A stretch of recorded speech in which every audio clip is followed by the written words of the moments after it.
₹10 का नोट और एक एप्लीकेशन। जिस बैंक में आपका खाता है, बैंक मैनेजर को सिर्फ एक बात लिखनी है आपको चिट्ठी में, टू दी मैनेजर या आरबीआई गवर्नर, क्योंकि उसके नोट के ऊपर गवर्नर के साइन है कि मैं धारक को ₹10 अदा करने का वचन देता हूं। धारक मतलब जिसके पास वो नोट है, अच्छा बियरर, ठीक है, जिसके पास भी वो नोट है वो मालिक है उस नोट का, ठीक। ₹100 का ले लो आप क्या करो, उसमें लिखो to the governor, Reserve Bank of India, Delhi, ठीक। और इधर लिख दो आप via bank manager, proper channel.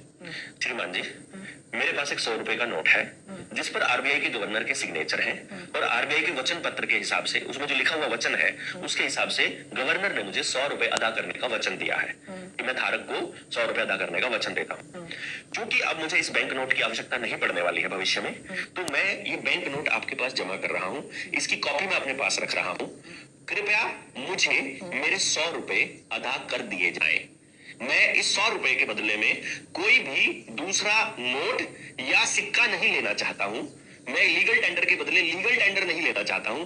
मैं अपने ₹100 लेना चाहता हूं। तो जिस भी चीज को आप भारत का रुपया मानते हो वो मुझे दिया जाए। सिक्का लीगल टेंडर है, ₹2 का नोट लीगल टेंडर है, ₹1 का नोट लीगल टेंडर है, इसलिए सिक्का और दूसरा नोट नहीं, प्रोमिसरी नोट नहीं, मुझे भारतीय रुपया चाहिए। यदि आपके पास उसकी जानकारी नहीं है तो कृपया करके पेपर करेंसी एक्ट 1882 के हिसाब से रुपए का स्टैंडर्ड चेक करके मुझे मेरा रुपया दे दो।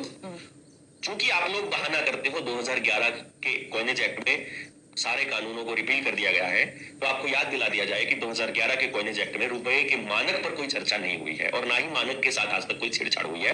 तो कृपया कर मेरे ₹100 मुझे दिए जाएं।